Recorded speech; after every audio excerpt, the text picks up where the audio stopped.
I'm pleased to invite Dr. Maria Silva, Chairman of the IHRA, International Holocaust Remembrance Alliance, for the year 2013 on behalf of Canada. Please.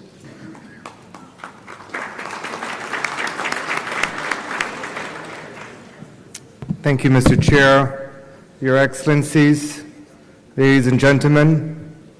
It is an honor to be here as the Chair of the International Holocaust Remembrance Alliance, or IHRA, to participate in this global forum. As we know, the Holocaust was the most extreme manifestation of anti-Semitism the world has ever seen. It rested firmly on the foundation of religious prejudice and a century of anti-Semitic speech, petty violence, vandalism, and failure of effective government action. Without looking too hard, we can see some of these dangers again growing around today, whether directed against Jews or against the Jewish state. As recent data has shown, no country is immune to anti-Semitic manifestations. We are dealing with a widespread, serious, and ongoing problem. 2 years ago, I was proud to co-host the Canadian Parliamentary Coalition for Combating Antisemitism. Our 2011 report found the scourge of anti-Semitism is a growing threat even in Canada, especially on the campus of our universities, where activities such as Israel Apartheid Week have become annual events which all too often are accompanied by anti-Semitic harassment, intimidation, and bullying.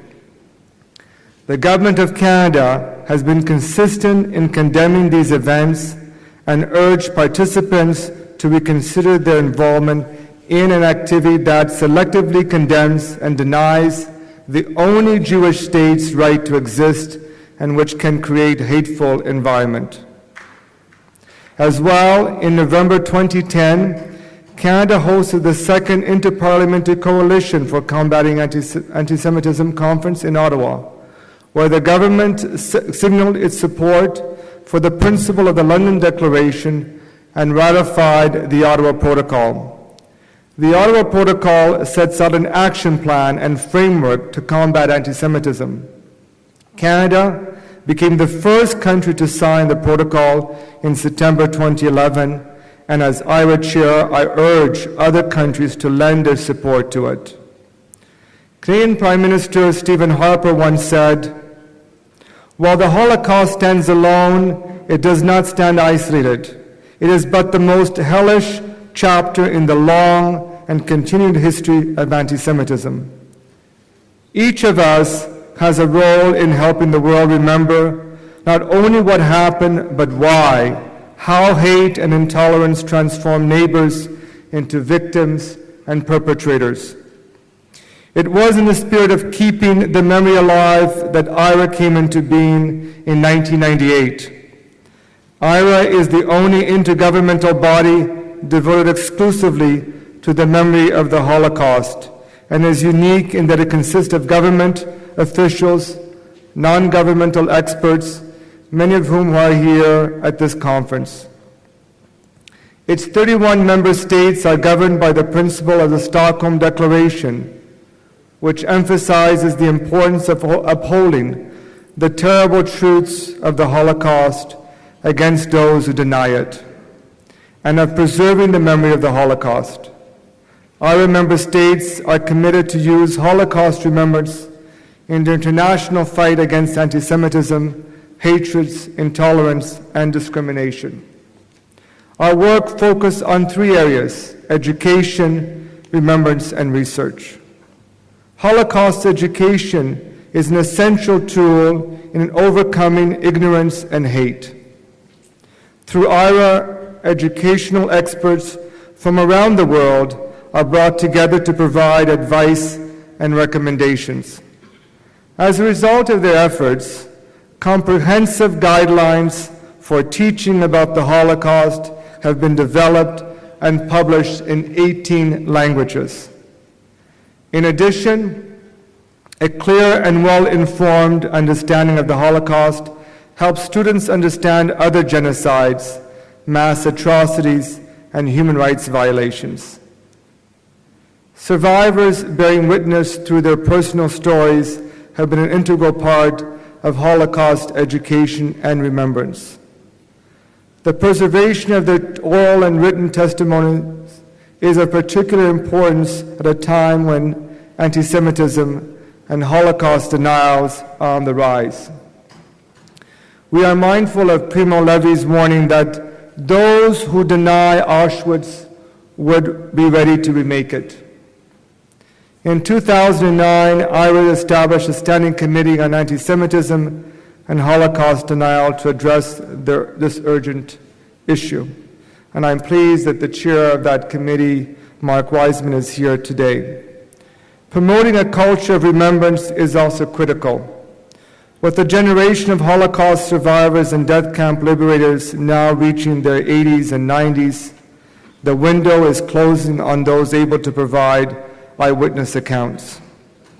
An extraordinary amount has been achieved in IHRA member states to ensure that Holocaust has a permanent place in national memories. Particular importance is attached to memorials at historical sites, memorial museums, and the implementation of a National Holocaust Remembrance Day. IHRA experts develop guidelines for commemorative events to ensure that there is a link between those events and their necessary educational components. Archival materials also facilitate historical memory. These records are important to help shed light on the Holocaust and its motivating forces. Yet anecdotal evidence suggests that hundreds of millions of documents related to the Holocaust history still remain inaccessible in both private and state archives around the world. This is why one of the main focus of IHRA research activities is accessibility of Holocaust-era archives in both member and non-member states. On research, killing sites outside the major death camps are an emerging area of inquiry. More than 2.5 million Jews and thousands of Roma Sinti people in Eastern Europe were killed between 1941 and 1944 by what Father Dubois called the Holocaust by bullets. Hundreds, even thousands of these sites of mass murders have yet to be identified, marked, or memorialized. IHRA will bring together institutions working in this area at an international conference in Poland next January to consider opportunities for cooperation and further work in the field. During my chairmanship, I will also pursue partnerships with other international bodies that focus on different aspects of Holocaust memorialization in order to better align our efforts. Bodies like the UN, OSCE, UNESCO, the Claims Conference, the Council of Europe, and the European Union Agency for Fundamental Rights. As chair, I will work to raise awareness of the Holocaust in Canada and around the world, and to demonstrate the relevance of IHRA. For as long as we see discrimination based on ethnic, religious, and other grounds in the world, then clearly there is a role for education, research, and remembrance of the Holocaust. I thank you for the opportunity to speak to you today, and I wish you a good conference. Thank you.